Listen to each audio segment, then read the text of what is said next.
So we are doing the fourth chapter in this book. So Krishnamurti is still talking only to children, to the students. And today's topic is freedom and order. Okay. Yes, Uncle, you can start. I'll start reading. Please. It's a lovely morning, isn't it? Cool, fresh, and there is dew on the grass, and the birds are singing.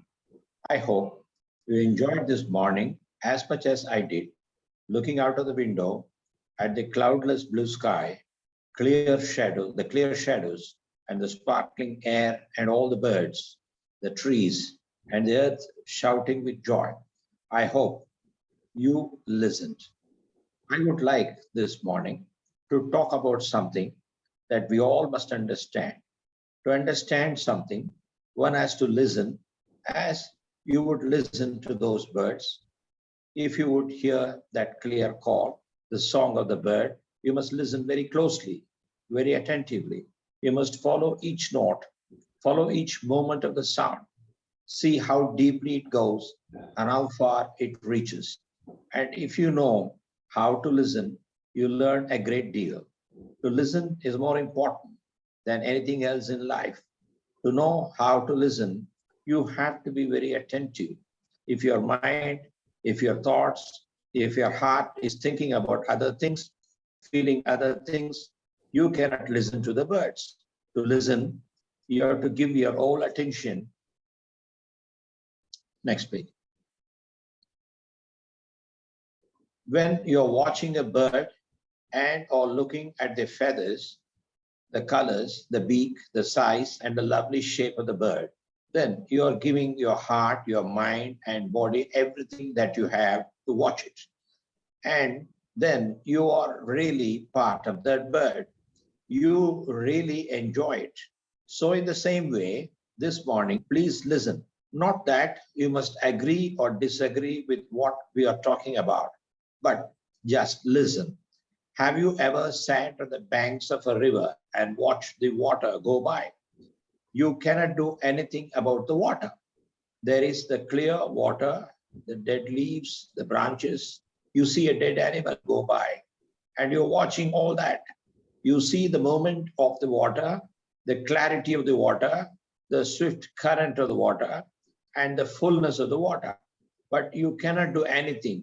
You watch and let the water flow by, and you let the water flow by. So in the same way, listen to what I want to talk about this morning.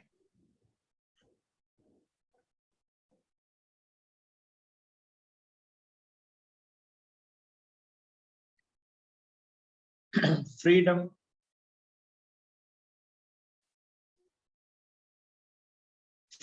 does not exist without order. The two go together. If you cannot have order, you cannot have freedom. The two are inseparable. If you say, I will do what I like, I will turn up for my meals when I like, I will come to the class when I like, you create disorder. You have to take into consideration what other people want. To run things smoothly, you have to come on time. If I had come 10 minutes late this morning, I would have kept you waiting. So I have to have consideration. I have to think of others. I have to be polite, considerate, be concerned about the other people, Out of that consideration, out of that thoughtfulness, out of that watchfulness, both outward and inward comes order. And with that order, there comes freedom. You know, soldiers all over the world are drilled every day. They are told what to do, to walk in line. They obey orders implicitly without thinking. Do you know what that does mean? Do you know what that does to man? When you are told what to do, what to think, to obey, to follow, do you know what it does to you? Your mind becomes dull. It loses its initiative, its quickness.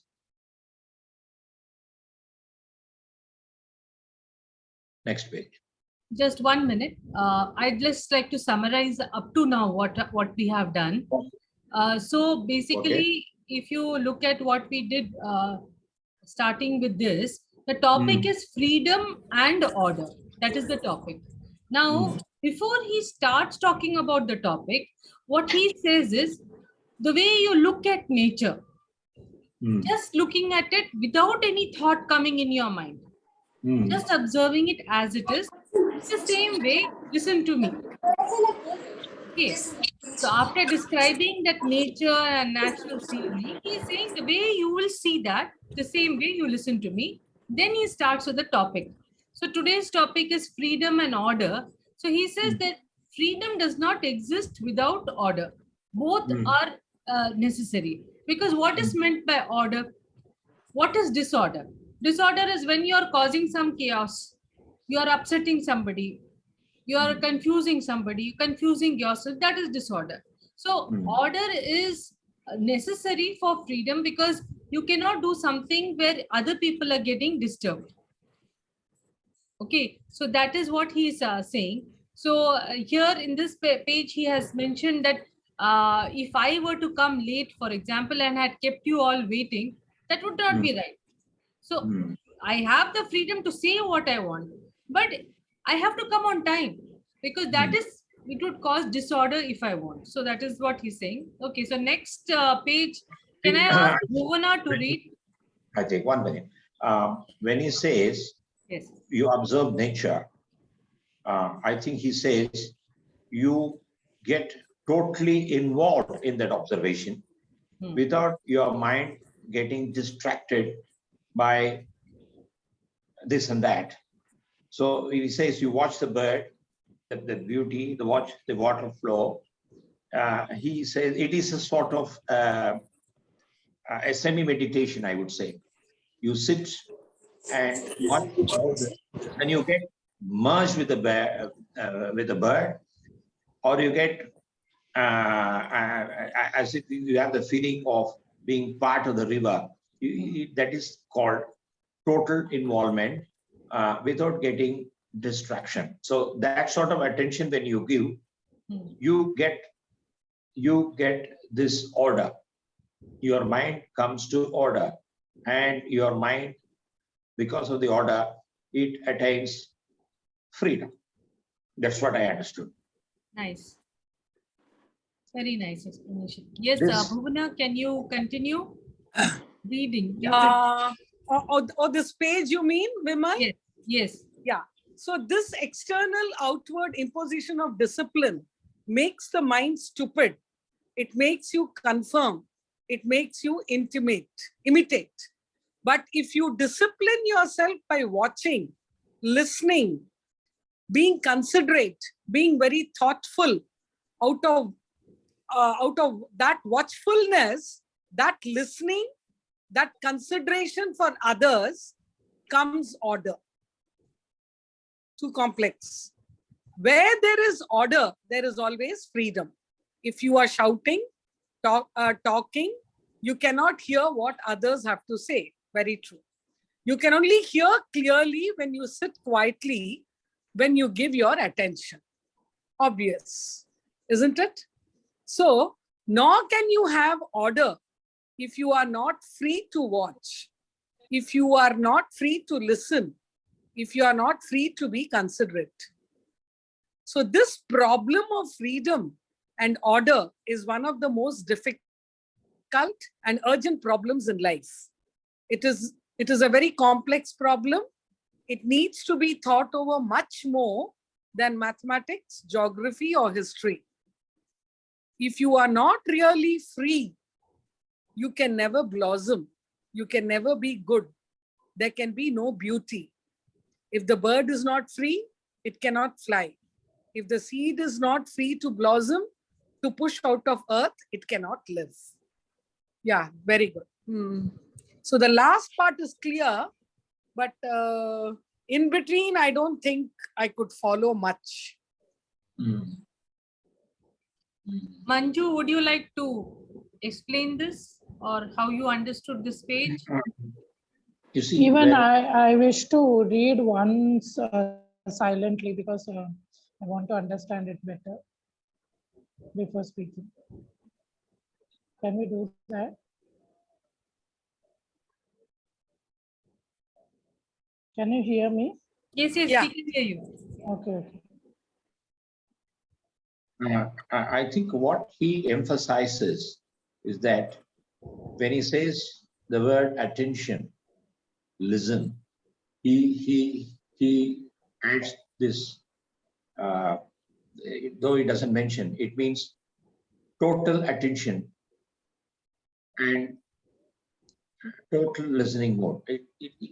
He says you get involved fully in this, then only order will come. Now you see nowadays, when we attend to something, we get distracted by a phone call, or somebody pressing the calling bell, or somebody calling you out.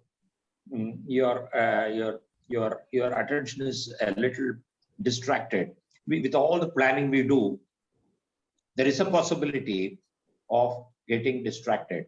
Now, when it involves nature, he says if you're going through a window, you look at the bird, nothing else.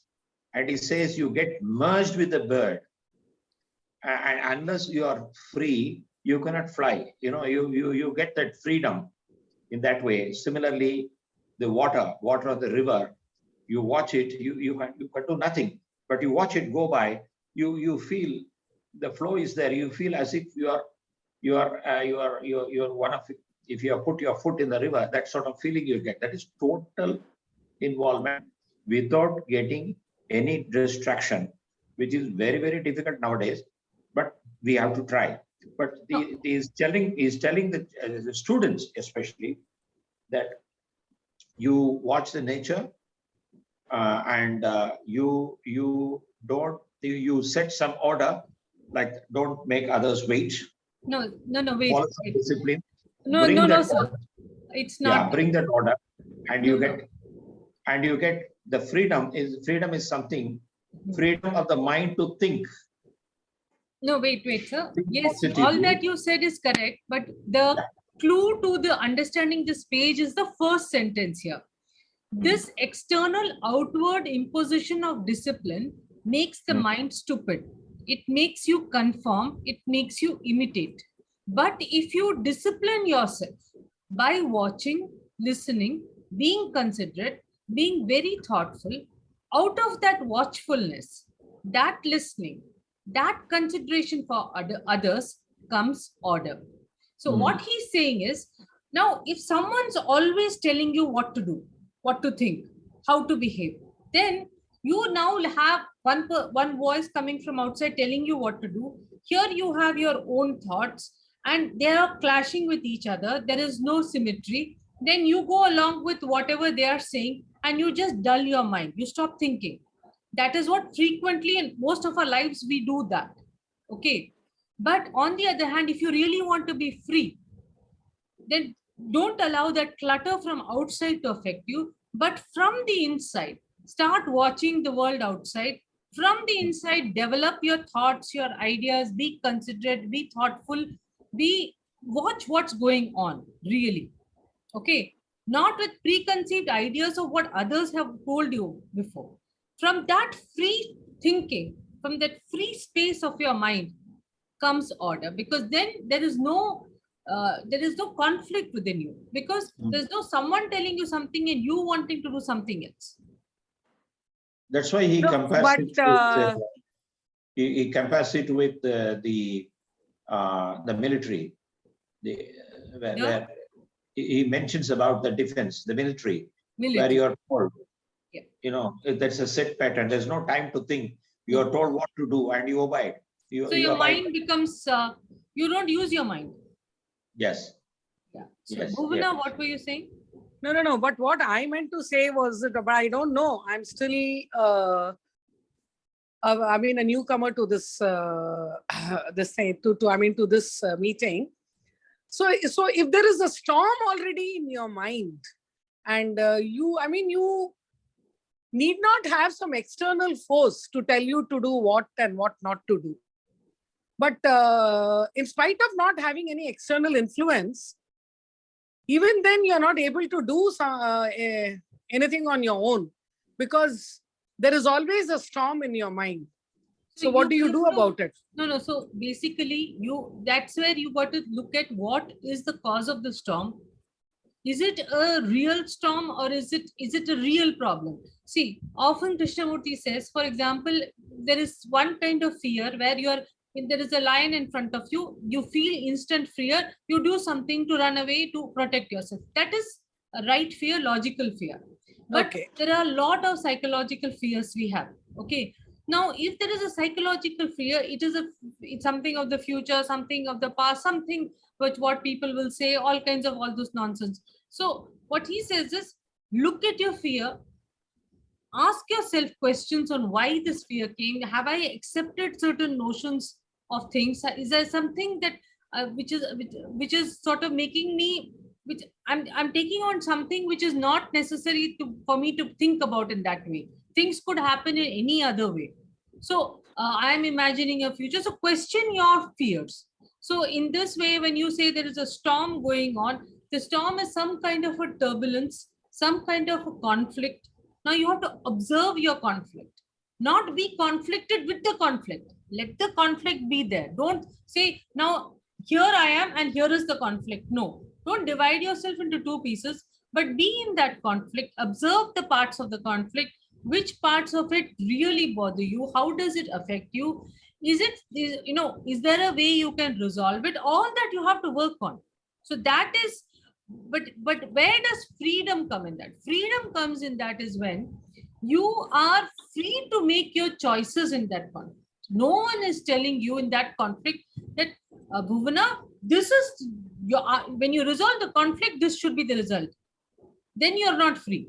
You're probing for the result. You don't know the result. You don't know how to resolve the conflict. So you are not seeking somebody else's solution. You are seeking your own solution. So that is your freedom. You're free to take it the way you want it. Okay. For No, but example, so you mean to say that to be a part of the conflict and how you're going to deal with the conflict itself is freedom? yes.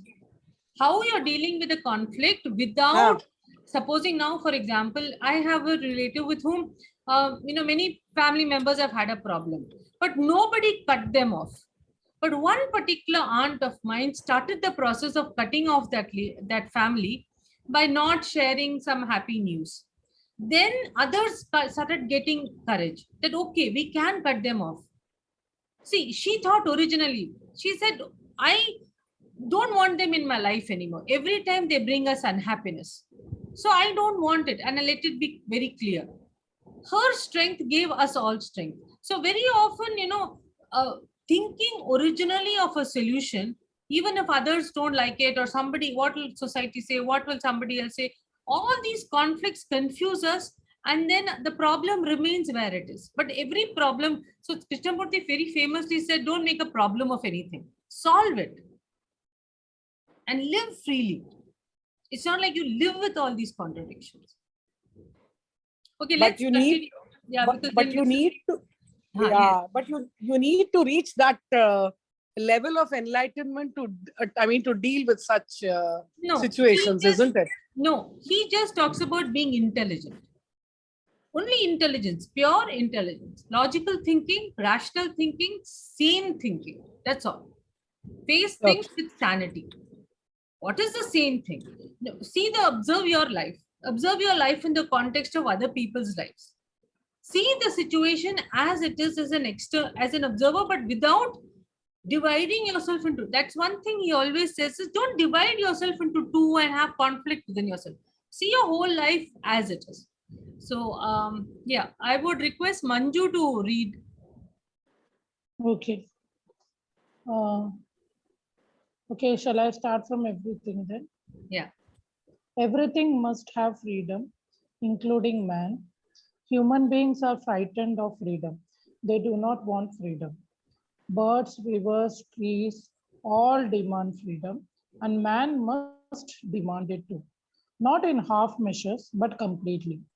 Freedom, liberty, the independence to express what one thinks, to do what one wants to do, is one of the most important things in life. To be really free from anger, jealousy, brutality, cruelty, to be really free within oneself is one of the most difficult and dangerous things. You cannot have freedom merely for the asking. You cannot say, I will be free to do what I like, because there are other people also wanting to be free, also wanting to express what they feel, also wanting to do what they wish. Everybody wants to be free, and yet they want to express themselves, their anger, their brutality, their ambition, their competitiveness, and so on. So there is always conflict. I want to do something, and you want to do something. So we fight.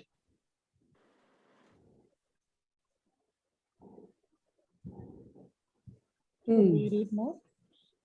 Freedom is not doing. Yeah, let's finish this question. So can you, Manju, can you continue from and just stop just before student? Okay. Freedom is not doing what one wants, because man cannot live by himself. Even the monk, even the sannyasis is not free to do what he wants, because he has to struggle for what he wants, to fight with himself, to argue within himself. And it requires enormous intelligence, sensitivity, understanding to be free. And yet, it is absolutely necessary that every human being, whatever his culture, be free. You see, freedom cannot exist without order. Okay, let's discuss this. Yes, Sabu. Now, what is your ideas?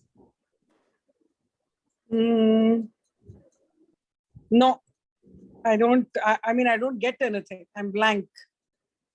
I think I have to. Okay, read let's it once. ask Yeah. Sriram uncle.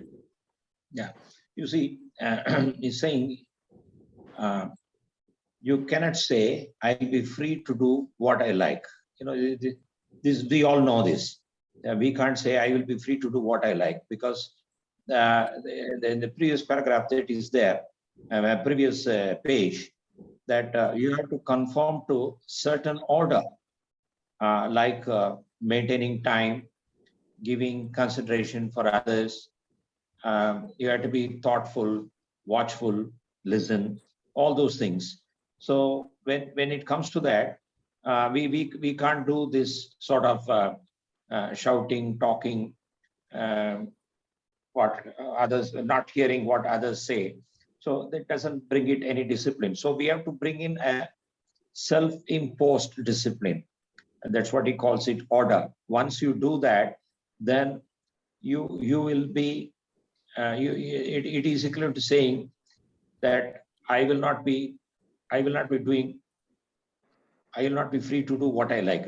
You won't exercise that. So you will conform to certain standards depending on the environment. That brings some order. Now, okay, when it comes to freedom, everybody wants to free, he says. Everybody wants to free, everybody wants to end their anger, their competitiveness, the ambition, so on. But it creates a conflict. Now, I want to do something, you want to do something, it results in a sort of a conflict. So it doesn't conform to certain. So bring in as not as something imposed from outside, but within us, he wants a certain sort of self-discipline, so that you are open to order. That's what I understood. Nice, uncle. Manju, would you like to share something? Yeah, I would like to share it with an example, because I always relate everything to examples. So for me, the example comes like this. For example, I am doing a homeschooling. Okay, for me, homeschooling was a freedom, a path of freedom for me, because I had that opportunity to choose what I want to work with my daughter. Okay, and at the same time, if I am not having a discipline with that freedom, what does that mean? That means that I am letting her do whatever she wants. Okay, and she is getting carried away with mobile and watching time increases and it leads to addictions, okay, mobile addiction. So that kind of freedom is not a responsible freedom. I mean, for me, the understanding is that he wants to say freedom, yes, it is freedom, but with responsibility, with discipline. So freedom doesn't mean that you just do wrong things as well in the name of freedom, but you do the right things. Why will you do right things? Because you will do it with the sense. I mean, you will have that sensitivity, you will have that awareness to choose what is right, what is wrong, according to what others also want, what we want. So we understand better when we have that awareness and do it. So it is, for me, in one word, it will be freedom with responsibility. Well, that is what he wants to say. That is what I understood by all this. I think it was until now. I think it's a very good understanding you've had. My understanding is this, that when he talks about freedom, he's saying that look at everything without the impressions you have already got about that subject. You have already got, so any person also, you take up a topic of a person, let us say. When you are meeting that person, you already have an image about that person. But what if you met that person without an image? And then you probe. Naturally, you will ask questions now. You will be actually open. You will you'll wonder more. You will actually have a desire to know more about that person because now you don't have an image.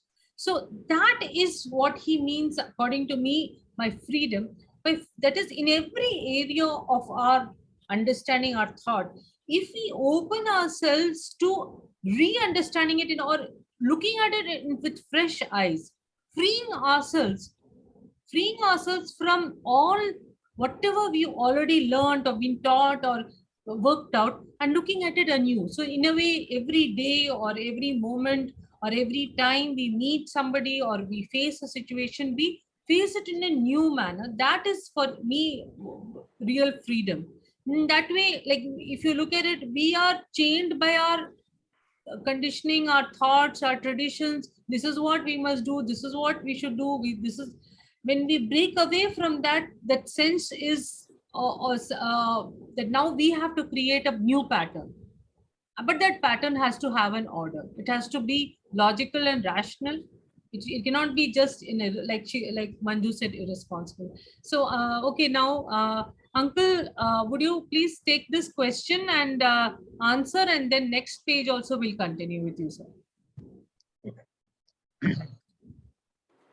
You have to. Do you mean student? It start with student. Do you mean, or if freedom is not doing what we want? That's how it starts. I just missed it.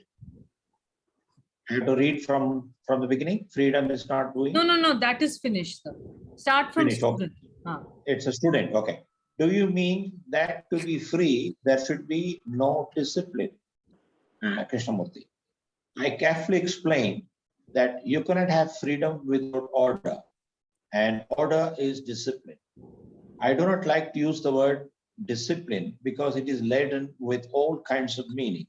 Discipline means conformity, imitation, obedience. It means to do what you are told, doesn't it? But if you want to be free, and human beings must be completely free, something is interfering with it. I'm sorry. Otherwise, oh, I missed it now. It's otherwise they cannot flower. Oh, the screen, I missed it. 1 minute. Okay.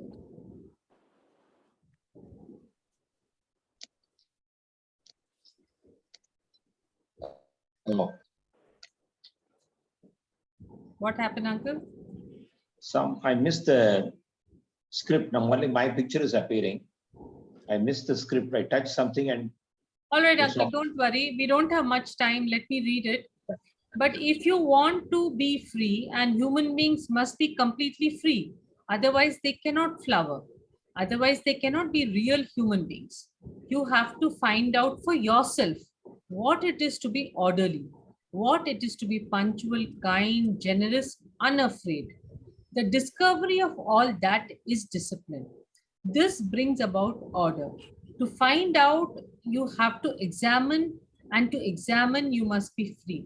If you're considerate, if you're watching, if you're listening, then because you're free, you will be punctual, you will come to the class regularly, you will study, you will be so alive that you will want to do things rightly. So, the way I understand this is that actually, like, basically he's talking to students, so he's talking about, for like, he's relating the as time, as coming punctually on time, as one example. But that shouldn't be taken as the only example. Of course, what he means basically is there are certain requirements from you by society. There are certain requirements, so those requirements should be fulfilled. But at the same time, your inner self, what is going on inside you, how many conflicts do you have, what are the fears you have, what are the problems you have, solve those, face those, free yourself from that. Then bring order in your mind. Don't have a mind which has got so many ups and downs, up and plus and minus, and so many things going on. That's how I understand this. Actually, we have Uh, less time, 7 minutes more. So, Yeah, you see, he also, I think, has a feeling that the dominating force is there. Whenever some people meet, you try to dominate the situation, or he doesn't want that. He doesn't want that. You have to be considerate, you have to listen, and you have to be polite, and shall not act in a dominating manner, because once you do that, you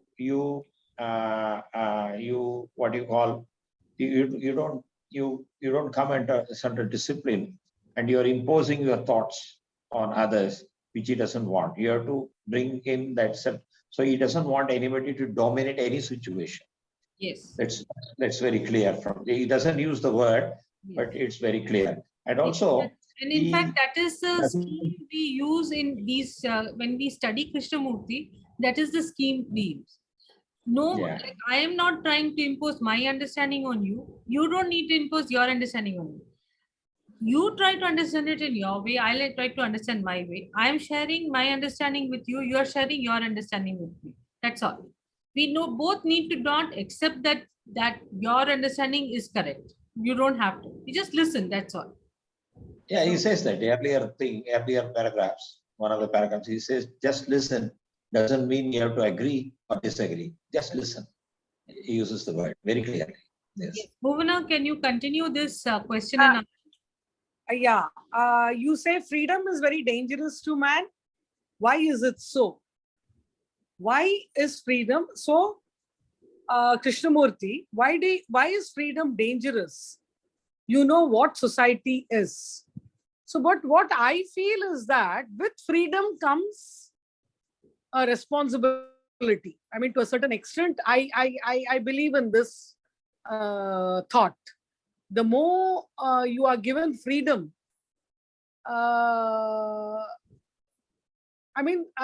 responsibility may not come proportionately, but after a certain period of time, when you're free to think, when you're free to speak certain things, or when you're free to do what you like, you start doing it with responsibility. That is what I feel. Okay. Please continue this next page also. Yeah, a student. It is a big group of people which tells you what to do and what not to do. So, what not to do, Krishnamurti. It is a big group of people which tells you what to do and what not to do. It is also the culture, the customs, the habits of certain community, the social, moral, ethical, religious structure in which man lives, that is generally called society. Now, if each individual in that society did what he liked, he would be a danger to that society. If you did what you liked here in the school, what would happen? You would be a danger to the rest of the school, wouldn't you? So people do not gently want others to be free. A man who is really free, not in ideas, but inwardly free from greed, ambition, envy, cruelty, is considered a danger to people because he is entirely different from ordinary man. So society either worships him or kills him or is indifferent to him. I think that is what happened to Swami Vivekananda. Am I right? I don't know. I don't know the background. Yeah, because he never, I mean, he just expressed himself what is right, and he never had any inhibitions or internal fear. And he was very determined in what he did. And according to one source, I mean, they all felt that because he's so blunt and so open, he's a danger to the society, and that is why he was poisoned to death. He was poisoned to death. Yeah, he was poisoned. Swami Vivekananda did not have a natural death. Wow. He was poisoned. Yeah. Mm. No, I like this is so beautiful to see that if what would happen, a man who's really free, not in ideas, but inwardly free. That I think is the aim that we must like. You know, actually, we think about the more possessions we have, the less free we become. If we have money in the bank, we become chained to that money. So free from bondage, huh? Free from like anything that we are attached to automatically reduces our mind in a way. No, it crimps our life. It gives us some level of. He talks a lot about security, financial security, all that things are discussed in many of his lectures, and it's very interesting to understand how to look at it. Like I understand it like this, that okay, certain things are necessary. I need to wear, I need to have a house, I need to eat my meal. These things are necessary. Those things which are giving me psychological comfort are not necessary. Like for example, another's acceptance of me, another's that those things, all that. So what we'll do is we have 3 more slides to go, but we have only 1 minute. So I think it's We can, yeah, next week. we can do it Oh. next week, Yeah. and then we can continue this discussion, and we can take a part of the next chapter also if we Yeah. if we have Yeah. time to continue like that. Thank you. Thank you, Vimal. Thank you. Thank you, Bhuvana. Thank you. I had the time today. That's why I could come.